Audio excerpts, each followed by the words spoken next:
Hey everyone, it's Stacey and I'm so excited you've joined me today for my very first mystery block of the month reveal. And today we're going to be doing this super cute center 4-patch block. Now at a glance it might look like a disappearing 4-patch block, but it isn't. We construct it differently and we do place the fabric so we get a different visual effect. I think it's super cute and you're going to really like making it. I also quickly go over how to label your fabrics and I can't wait to get started. So before we get started, I just wanted to quickly explain how you'll work out which fabrics to use if you're wanting to make your blocks exactly the same as mine with your fabrics. Now, if you're not planning to do that or you're just using scrap fabric, this isn't for you. I've put chapters in this video. You can skip ahead to where I show you how to make the center 4-patch, but if that is something you want to know, stick with me. Now I've got my fabric requirements. You can find those over on my website and I'll put a link in the description below, but the best way to stay up to date with me is to sign up for my newsletter so that you'll get my email every Friday and then you won't miss out a thing on my mystery block of the months or upcoming tutorials. And again, I'll put a link in the description below to sign up for that. Now for the fabric requirements, that's all here, and then I showed you what fabric I'm planning to use. And then I thought that would help you work out if you're a little bit confused on the fabric requirements. Hopefully that was of some use. And then what I've got here is I'm just explaining that for the mystery block of the month 2023, I'll be giving specific instructions on fabric placement for the blocks. You can of course use whatever fabric you like, but below is a chart explaining how to label your fabric. So here, for example, remember I said you needed 2 3/4 yards of fabric? Well, we're going to label one A and one B, and then I've explained it all here. Now for the E fabric, remember I did say you could either use 2 1/4 yards or 1/2 yard. We're just going to label whatever you decided to do E, and then I'll explain those when we get to them, when we come to those blocks. Now here, you can see a sample of the fabric that I'm using for the blocks. And then to the right here is the color and label I'll be using to represent the fabric in the cutting instructions and the constructions of the blocks. So this might seem a bit confusing now, but it will make way more sense when we get on to making our block.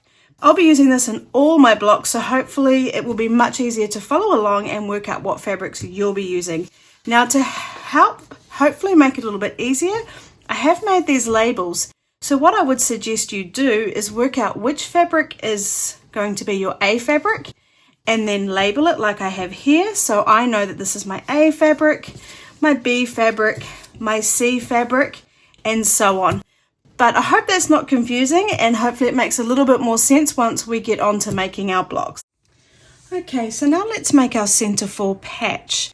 If you're using different fabrics for this, just still follow this guide. You'll still need to cut out each of your fabrics with the same requirements, but if you are following along with my mystery block of the month, what we're going to do is we're just going to slowly go through the list and cut all the pieces. Now it is a lot of pieces that we need to cut, but what we're going to be doing is we're going to be making essentially this side here, cutting it in half, turning it around, which then creates this side, and then we'll be doing the same for the center row here. We'll be making this, cutting it in half, turning it around to make this side here. So although we are cutting a lot of pieces, we're not cutting each individual piece. We are saving a lot of time. Now by using this method, your directional fabric in some places is going to end up upside down. So if you don't like that, perhaps don't use directional fabric, or alternatively, you could actually cut each piece individually and sew them together individually so you have more control of how they're placed. And that's quite easy to work out the fabric requirements because it's just this last number here, for example, 4.5 inches by 5 inches. You'd cut 2 pieces at 4.5 inches by 2.5 inches. So you just divide that last number in half. But anyway, let's just carry on with how we're going to be doing it. What I would like you to do is cut out all your pieces. So just slowly go through, identify your A fabric. So here's my A fabric. So I need to cut one piece at 4.5 inches by 5 inches and then another piece which is 2.5 inches by 9 inches. So once you've cut that, set that aside, find your B fabric, cut that at 4.5 inches by 9 inches, set that aside, and then move on and cut all your pieces. So just take your time, don't rush. We're going to get all our pieces cut and then I'll show you how to lay them out and sew them together.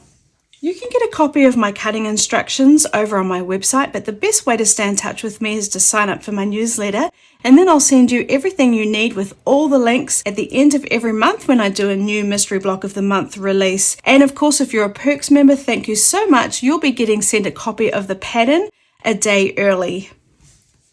So now I've finished cutting all my pieces. I've got 8 in total. I've split them into 2 groups. One group with my fabrics that measure 9 inches wide, and the second group with the fabrics that measure 5 inches wide. I'll just pop aside the 9-inch wide and we'll start with the 5-inch wide. What we're going to do is we're going to pop them in order that it is displayed here. So I'm going to put my A fabric at the top, then I'm going to take my F fabric, my C fabric and my D fabric. You might need to check your fabric that you've labelled that they're in the correct order, and once you're happy, let's sew them together in that order. So I'll take my first 2 pieces, place them right sides together, and if this was a pattern fabric it would be easier to tell that they were right sides together. I'm going to line up the edges on the left hand side, along the top, and then on the right hand side, and I will just pop a pin in just to keep it in place. Especially if you're a new sewer, you can never use too many pins, but it's entirely optional. Now I'm going to be stitching with a 1/4 inch seam allowance. I've got my new fancy machine, and I'll put the link to the video above if you'd like to know more about it. And this is my new 1/4 inch foot. It's actually a scant 1/4 inch foot, which means I'm just shy of a 1/4 inch, which means I should be getting perfect blocks when I'm done. But anyway, so at a 1/4 inch seam allowance, I'm using glide thread, which is a new thread I'm trying from Juki Junkies, and I'm stitching at stitch length 2. We always piece quilt tops together using a stitch length 2 because it's nice and compact. It makes it a little bit stronger. So I'm just going to start at the very edge and sew all the way to this edge down here.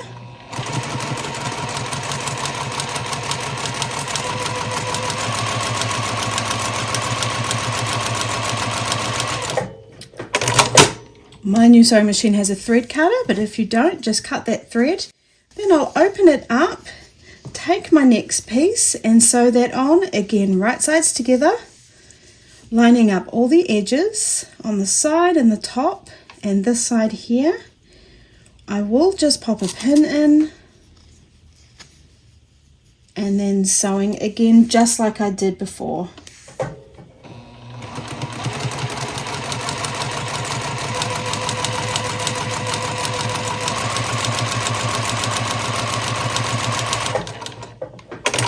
Cutting your thread and then taking that last piece, right sides together, lining up all those edges and sewing again just like we did.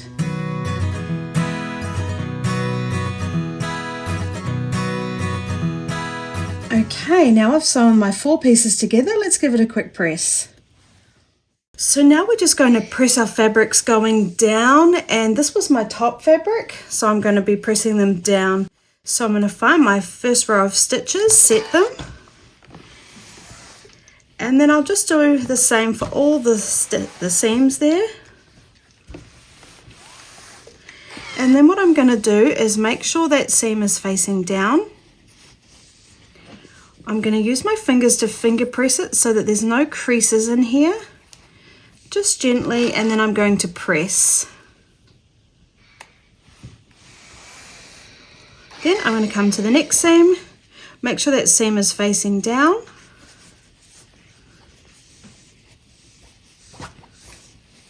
Finger press it again, we don't want any creases, and then press.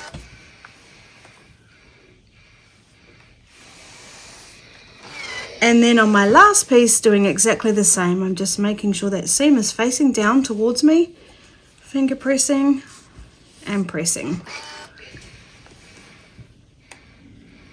And then I just like to give the whole piece a gentle press. Okay, let's move on to the next step. So now we're just going to cut our piece that we just sewed together in half. It measures 5 inches wide, so we're going to cut it 2.5 inches wide, giving us 2 pieces at 2.5 inches. So I'll just take my ruler and I'll find 2.5 inches on my ruler. And what I'll do is I'm also going to line up a line on the seam, just so I know I'm getting that nice and straight. So there we go, I can see it's lined up on that seam and on that seam. And now I'll just cut.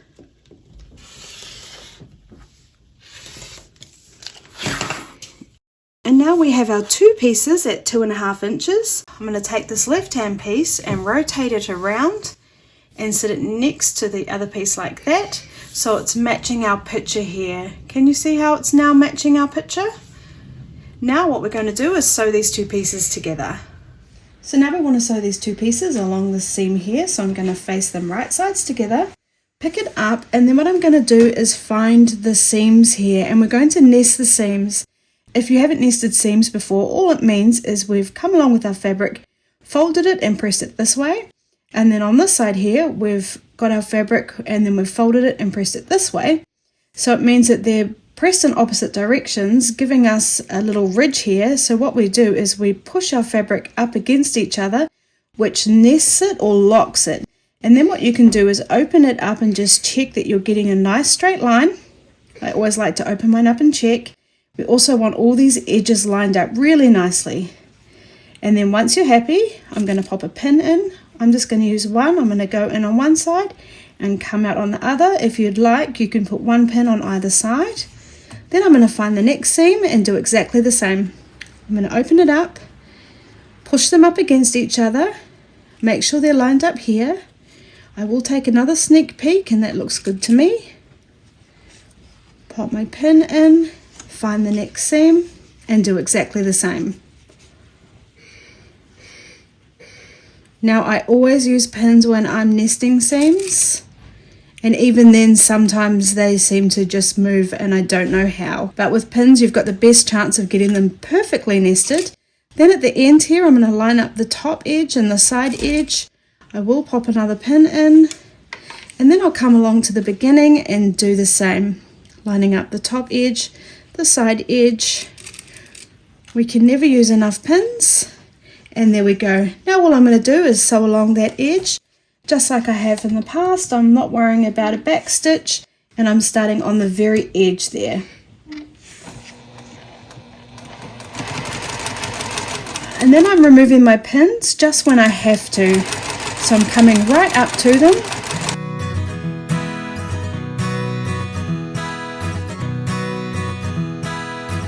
Okay, cutting your thread, and now let's give that a press.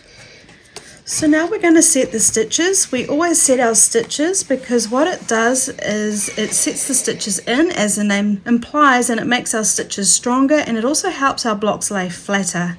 Then it doesn't matter which way our seams are facing. I'm just going to open that up, finger press it so we don't have any creases, and then give it a press. And then I just like to give the whole piece a gentle press. And now let's move on to the next step. So now I'm going to do exactly the same process that we just did, but I'm using my 9-inch wide fabric, and I've put them in the same order here on the diagram. You see I've got F, D, A and B, and that's the order I've got them in here, F, D, A and B. I'm going to sew them together using exactly the same settings as I did the other lots of fabric. Then I'm going to press the seams down, cut it in half to 4.5 inches wide, and then we're going to sew all our pieces together, completing our block.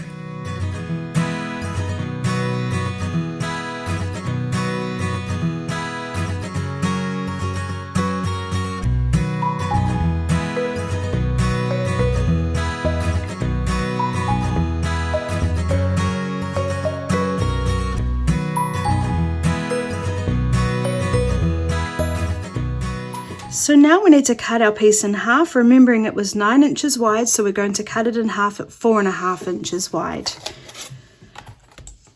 So I'm going to line my ruler up on 4.5 inches on the side here, and then I'm going to line up some of the seams on a line so I know that it's nice and straight. And then I'm going to cut.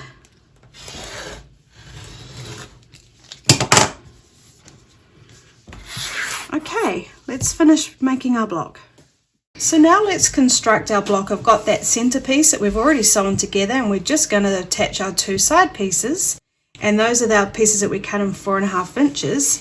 So I'm going to take this piece, rotate it around and pop it on this side, And then this piece is already in the correct position. Now, before we sew it together, let's just check it's all looking correct. An easy way is to check your F fabrics are in the top left-hand corner and the bottom right. Your B fabrics are in the bottom left and the top right.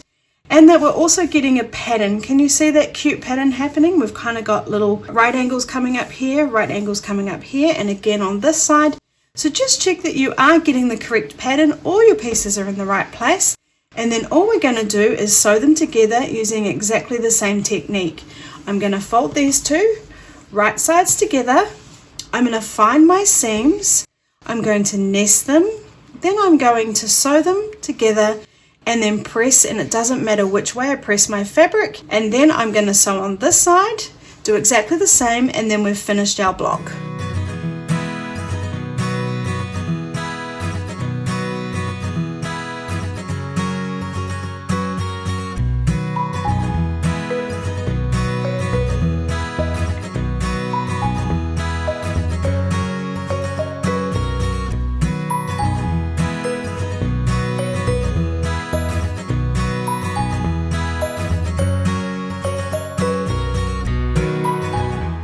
So now we're just going to press our seams again, and it doesn't matter which way we press them. So I'll just set the stitches.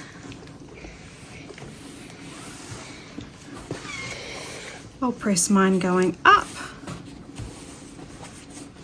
Well, actually this is the side of the block, isn't it? So they're going to the left, but it really doesn't matter. Finger pressing.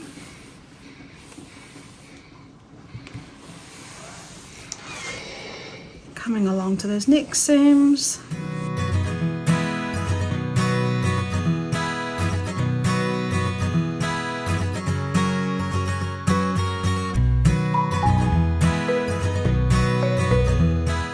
And then I will give it a once over because I do love my pressing, and I think it just makes it look really beautiful and nice and crisp. So there you go, guys. What do you think? Isn't that block cute? So there we have our center 4 patch quilt block. I hope you enjoyed that. I thought it was a nice easy block to start off with. Now, we're not going to square our blocks off until we've made them all, in case some of them are a little bit shy of our 12.5 inches squared. And if you're finding that is a problem for you, if your blocks are turning out a little bit too small, what you could do is try sewing with a scant 1/4 inch. And a scant 1/4 inch just means you're a few threads off a 1/4 inch, so it's just a tiny titchy bit smaller than a 1/4 inch. And trust me, that really adds up when we have all these seams.